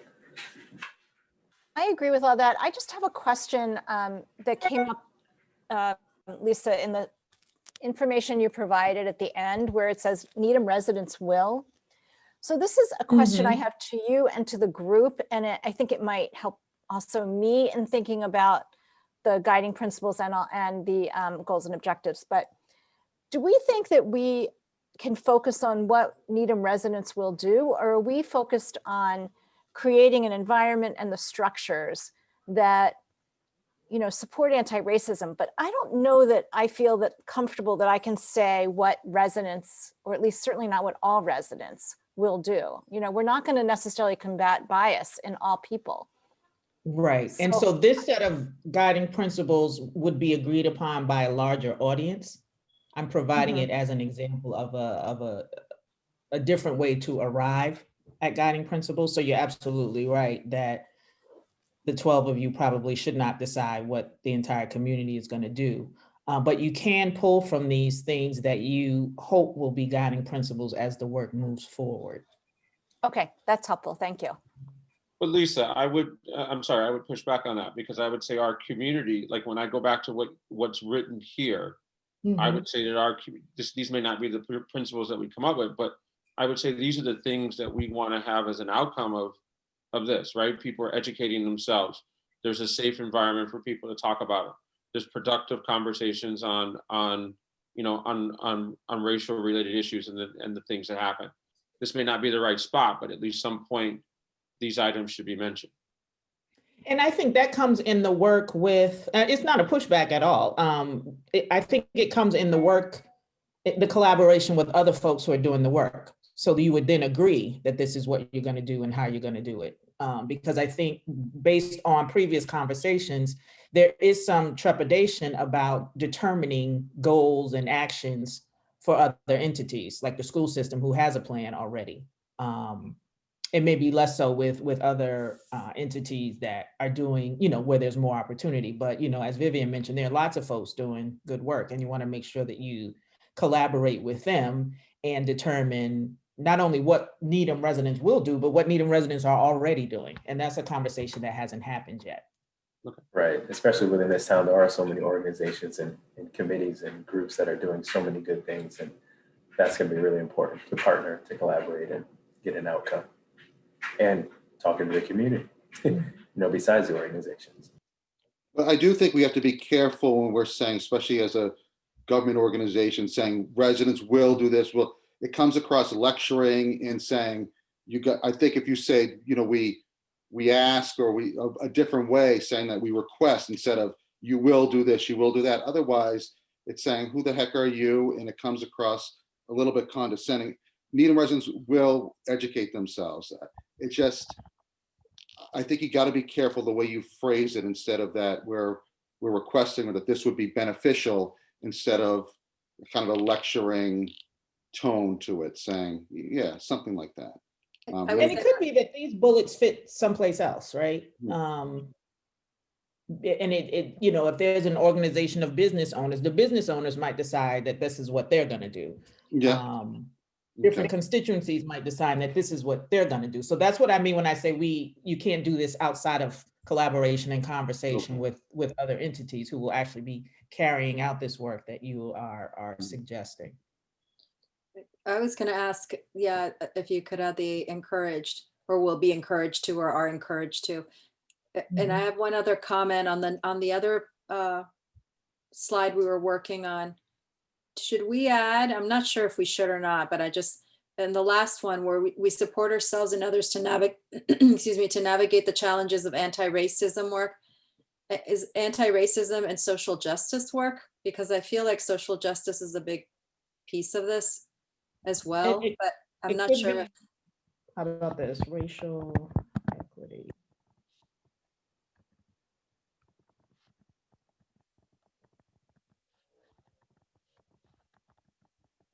I don't know how others feel about this.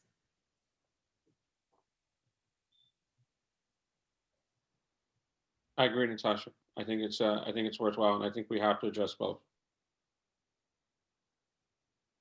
Excellent. So we didn't, we strive toward equitable representation in all activities and decisions. So do you see that as a guiding principle, or do you see that landing somewhere in goals and objectives?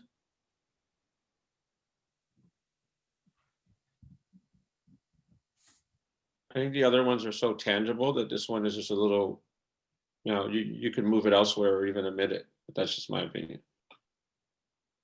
It's definitely in goals and objectives. The question is, does it go here also?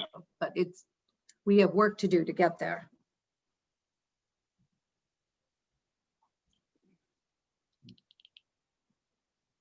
Just doesn't seem tangible to me as what we strive towards equitable representation in all, just say you said in all decisions.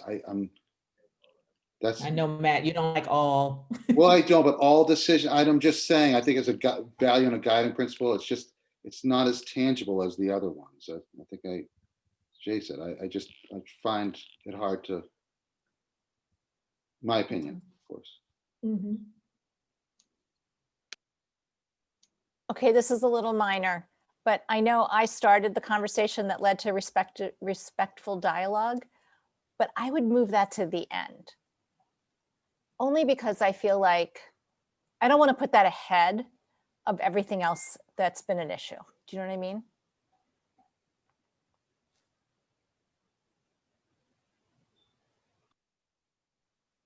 Other reactions? Can I have a total question? This is when we talk about for the minority people of color as well as the majority white, right? I know many minorities that are actually, from, let's say, Europe or let's say Russian or something. And, again, here we have a conversation, but do we have to define minority as people of color? I'm just, again, throwing it out there, showing kind of where I don't know the answer, but I do know minorities and I talk to them on a daily basis that are not of color. Right. So minority and majority are not my words, which is why I coupled them with people of color, because it is about race. So to qualify it, if you're a minority who does not consider yourself a person of color, then you would be different than a minority who does. Now, minority, majority are terms that are going away. Okay. In the sense that the population is shifting.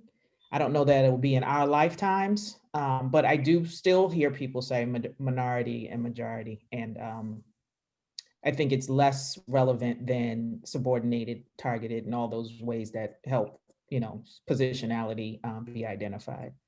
Other thoughts on that? So if you got rid of minority, could you say experiences in Needham are similar for people of color? As well as white people? Yeah. Do y'all want that? I don't know if white, I'm just saying, or I don't know. Again, it gets to be that little. I do prefer to use people of color. I do prefer to use people of color. I think this is where you have to get teeth in the whole discussion. Minority versus majority doesn't strike me either way. I think people of color is more tangible, but I think you also have to have a comparison there.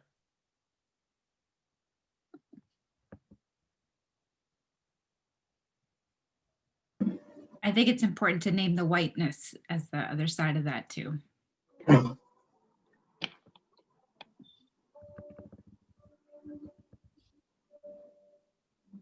that's what I'd like to think more about.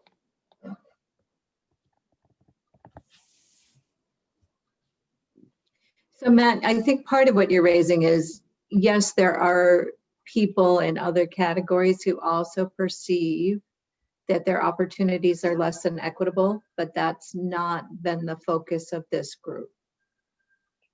Right. Right, and I'm not looking to pit, well, I guess my point is I don't want to pit one against the other as far as the general guiding principle. I just want to think about it more, that's it, because I think it's a very sensitive topic, but we have to address it. So I just want to address it with the right words. And I think my understanding is that we're talking about people of color who have been systemically disenfranchised in American culture. So a European minority, for example, would not have the same lived experience. Agreed. Well, there's a difference between color and ethnicity. And Mhm. so, we're talking about race as opposed to ethnicity. Right. And when generally we talk about race, we're speaking about people of color. It doesn't mean that, those who are of different faiths or, it doesn't mean that there isn't some racism involved. I mean, Mhm. so I mean, that's the question is, are we going to expand it? I think we should keep it as people of color and white. I mean, I think let's just the argument, like there hasn't been any Jim Crow against Russians. The Russians aren't getting shot by police for doing nothing. There definitely is. When you're white, you're white. When you're black, you're black. There's no ifs, ands, or buts. and in a small way, it kind of feels like the all lives versus the Black lives kind of thing. But even though it's not directly being said, but it's like there are other people that are also this, but it hasn't directly affected your lives from the last 400 plus years as being a part of that minority group. When you walk out the house, it's not the same thing. So I think for us to focus and continue to be about this, Toyin, and I think, what Vivian said, I think that makes more sense. I agree.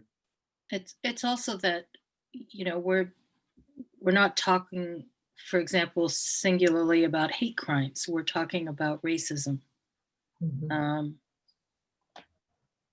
It doesn't mean that we're not tolerating it, but I think it's a matter of, again, looking back at our mission and vision. Mhm. I have a question though. I mean, it says they're similar for people of color as well as the white people. I mean, should we say the white majority? Because that's what it is. I think that could work. And Matt, I'm also going to say it doesn't change anything, with the lived experiences project that has collected other experiences. Oh, yeah, no, I understand that. That may set the stage for other work, but that's not this work.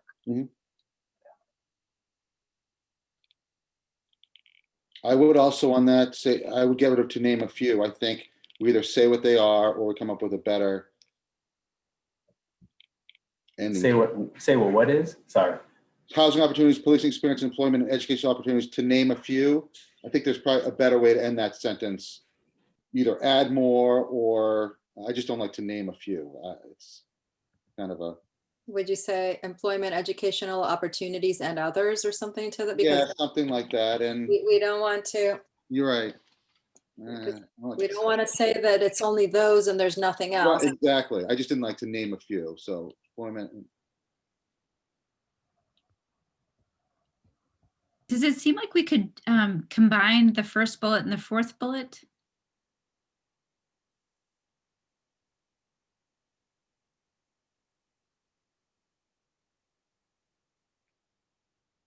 Why do you say that? They seem somewhat redundant to me because that we're talking about race and color as being what might predict your experience. And I guess they both feel similar to me. Maybe it might just be me though.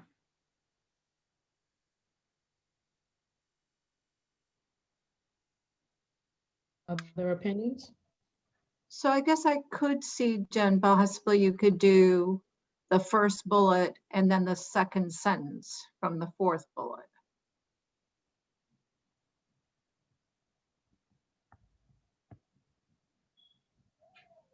Others would have to decide if that makes sense.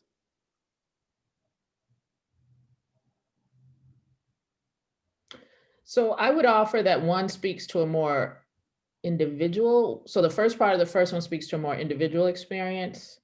And the second part of the first bullet speaks to allyship, which to me reads a little bit differently than the collective day-to-day experience in a number of areas in the fourth bullet. Yeah, I like them separate. If anything, I would move the fourth bullet up to number one. That's what I was gonna say, it should be number one. But don't let me say, this is your statement. And we should we say similar or the same?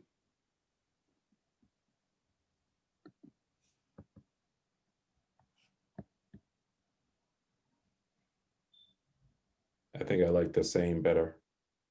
I agree. That's what I think, right? Because similar is that they don't have to be the same. Right, exactly. Absolutely, yeah. When you say it like that, yeah, Right. the same standard. Mhm.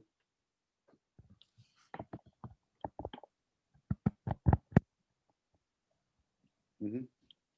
Would you spell out people of color? Because some people still don't know what BIPOC means or, Oh, I will. I mean, and it's not to put anyone down, it's just to, you know, I mean, I'd rather have people understand what it means than to ask questions and feel uncomfortable in not understanding. Mhm. Going back to the conversation we had about race versus ethnicity or other attributes that might create, you know, some societal issues. Does the term social justice in the last bullet create that opening that we're trying to limit? Because I think of social justice as addressing, you know, everything from, it could be immigration issues, it could be race, it could be, you know, income related. I just don't know if that's too broad for what we're trying to do here. I guess I brought it up because it's not only about equity, but it's also about justice. And so I felt like it's not one or the other, it's both. But I mean, I'm open to what others think too. It's more just that term social justice collectively that I think is broad. So it's not a big issue for me. I just wanted to raise it because we spent time talking about the other thing. Sue, are you suggesting that instead of using social justice, because that seems like it's almost a catch-all these days, that we'd use just the word justice here? So it says racial equity and justice. That's a good thought. Hadn't really figured it out. I just knew social justice was standing in my way, but yeah, that's fine. Whatever seems to work. It's not a big problem. I'm just trying to be consistent. Are there other thoughts on that?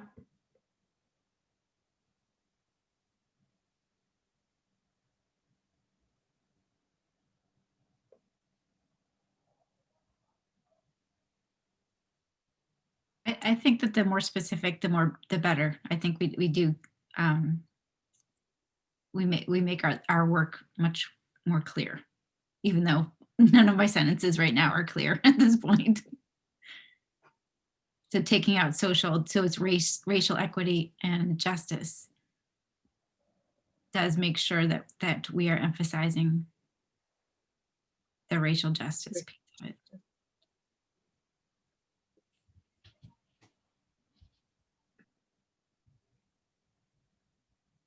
I would just ask Natasha if you're okay with that.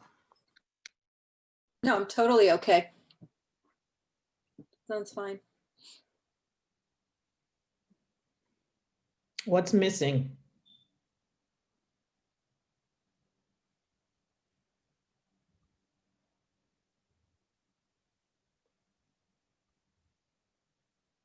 It's all starting to melt together for me at this point. Yeah, I think. I think I need to take a break from it and go back. You have to come back and Okay. shore it up. I'm happy to come back. I know you. We're happy to have you, Yeah, right? So I was actually sitting here looking at the schedule going, oh my gosh, if Lisa needs to come back, when can that fit again? So folks, looking at what we have on the schedule, we are planned that we have a law enforcement conversation next week. And then 2 weeks after that, we had planned for a public listening session on the vision statement, law enforcement, and the education session that we had. So that was what we were sort of teeing up. I'm wondering if we think about, I'm going to say another extra meeting, maybe at the very beginning of February. Kate, is February 1st a bad date? Did we already talk about this at some point? It's ringing a bell. I don't remember. You know, if something like that might be an option. I feel like, again, if we're going to put it in, we need time that we can focus just on this and on then taking the next layer 2 as we start to look at goals. I know, what do other people think?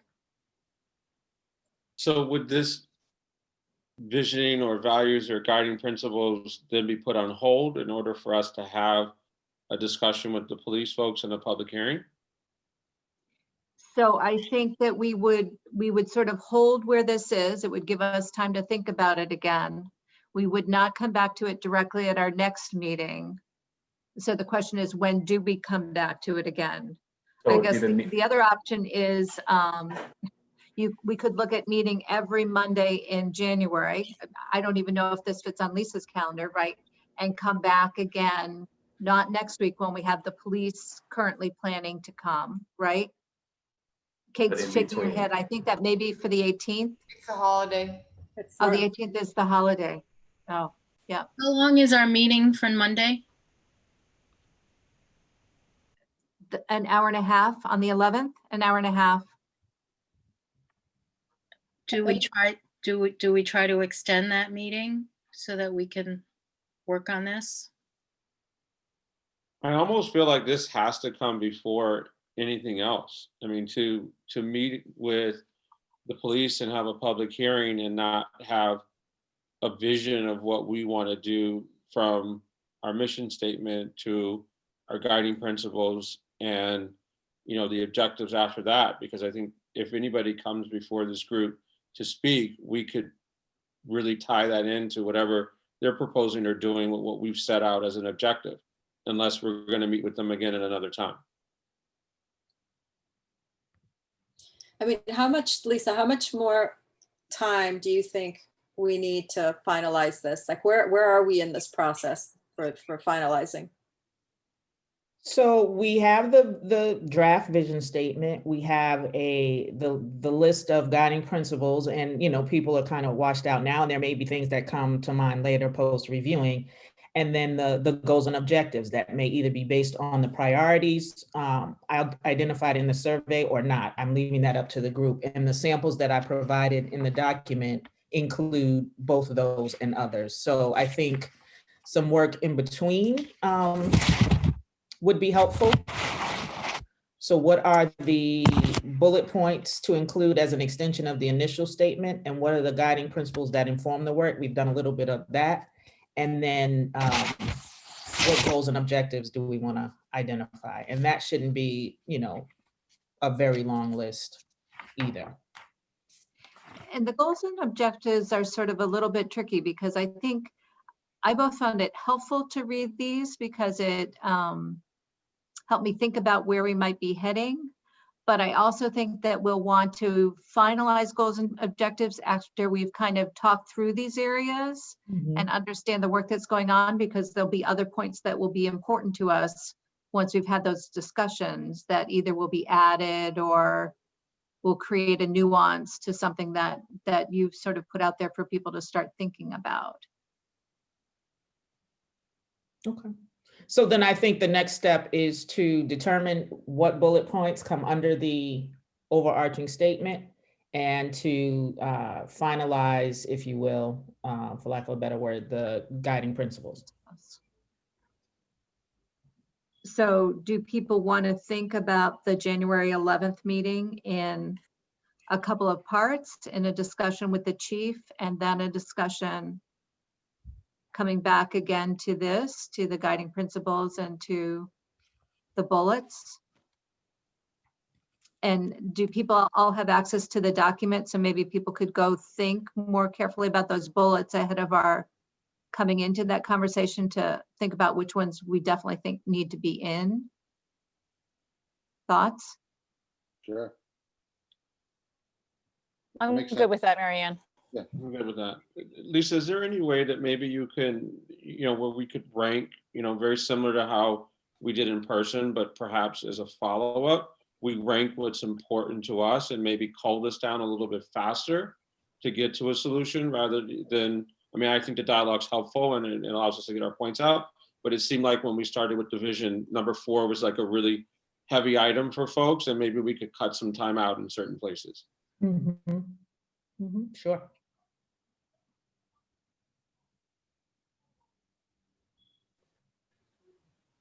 And so ideally, if folks responded to the questions for themselves prior to the meeting, then the conversation will go a little quicker. Understood. Makes sense. Marion, if I'm clear, you're talking about doing potentially an hour with the chief and then an hour on finishing the guiding principles? What do people think? That would sort of be my proposal. Yeah. We'll have the chief coming back again at the beginning of February, because definitely we'll need more time with the chief, but. We do the guiding principles first, then the chief?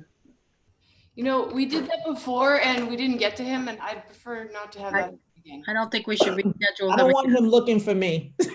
I don't want to reschedule him again. Well, if we have a hard stop, if we just. I think I'd like to keep the chief where we scheduled him, because we did end up rescheduling him. But I do think it makes sense to think about it with a hard stop, because what I'm hearing from people is we definitely want to come back to this before we have our public session. Right. And I think that's important.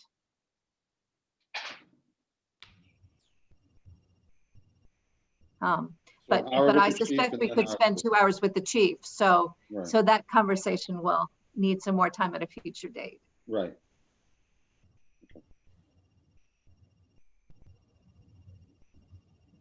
Does that sound like a plan for people? So Lisa, we're is that talking the possible 11th? for you? The 11th? The 11th at 7. 7.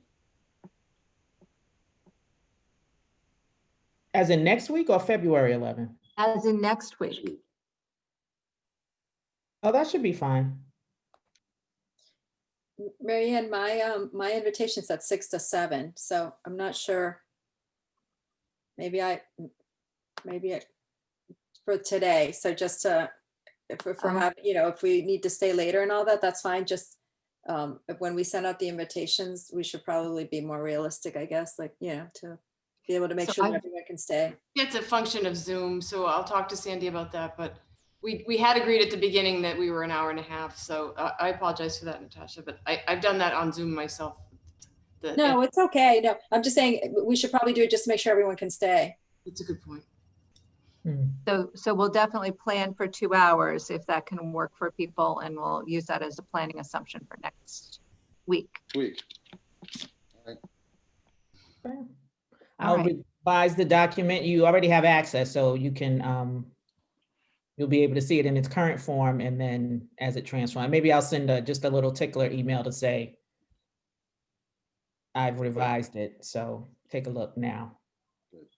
That'd be great. And I think the other thing I'm just trying to think is there even a way, do we need to create, like when we did the original survey, that sort of prioritize, housing, education, police, that kind of thing? Is there a way we could even do that to get at Jay's point of trying to prioritize some of these bullets that are more important or that resonate? Like if people were to go to the bullet list and we said pick 3 or pick 4, what are your top items here? Maybe that's a way of getting at the key areas. I don't know.